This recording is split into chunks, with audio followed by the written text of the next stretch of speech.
Joining us right now is former New York Governor David Paterson.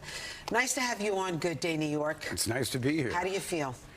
I feel all right. It was a kind of a shocking incident and not a real welcome from the community because I moved down there and got married to Mary. So this wasn't a real welcoming present, but it was really interesting because the kids who were involved, I didn't see them as juvenile delinquents so much as I saw them as mischievous kids.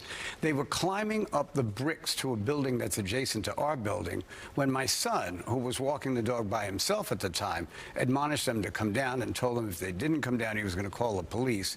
And they came down, and one of them got into something with him, and he kind of threw the kid aside. But then, about 45 minutes later, he and I were walking east on 97th Street. We turned on 2nd Avenue, and now not only are the kids there, but some of their friends are there. So we got into this, argument with them. But then, two adults got into the argument, and one of them, this woman who had red hair, was pushing Anthony against the window of the McDonald's. And when I told her to stop, she told me to get the F out of here, and was admonishing Anthony not to hit anyone. But then about 2 minutes later, when the fight started, she hit him. Wow. And who do you know who hit you?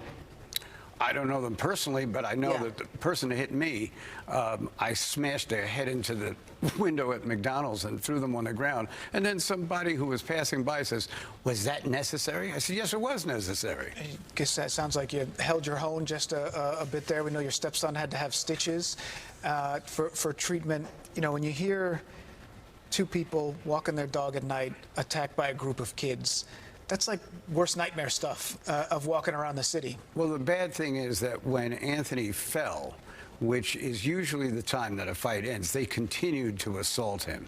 That was not necessary. And we know that they're still looking for these two adults who may have been involved, possibly this woman with the red hair who may have thrown the first punch. We know they're still looking for those two. Is that right? As far as I know. So what was your reaction when you found out a 12 and 13-year-old threw punches at you? Now, put out of the equation, maybe they didn't know you were a former governor of New York, but, you know, here you are, an older gentleman walking with your son, and they're beating you up. Well, you know, I think it was one of those situations, it's sort of like mob mentality when things get out of hand, and then people do things that they normally wouldn't do. That's why I was so happy that their parents came with them, that they turned themselves in, that they're being accountable here. I think that's a good start for them. But it also made me think about right now, what are all these kids doing out at 8:45 with nothing to do? And isn't it because we have turned our attention to people that don't live here and are disregarding the young people in our communities around the city? This is interesting what you're bringing up. So are you concerned that because we are dealing with the migrant situation in New York City, that our kids don't have any attention on them or any resources? I think every form of interaction has been affected by such a large number of people, and I'm not blaming them, but such a large number of people coming into an area that doesn't have the resources to support them. Feeds the fear that New York City in some way is out of control and that the mayor has lost control. What do you make of that concept? I mean, the crime statistics are down, but I think there is an elevated fear of, walking around places that you might have, walking in places that where you've walked before, but now you're afraid to do it.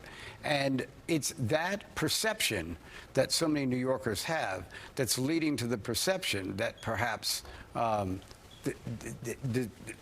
city could be run more effectively. I think the mayor is doing the best he can under the circumstances. Do you think he should resign given the federal indictments that he's now facing and some of these issues that you're bringing up? You see, I've just never been in favor of calling for people to resign when they have never actually been convicted of anything. I mean, all the evidence may be stacked against them, and maybe they eventually will be, and maybe they deserve to be.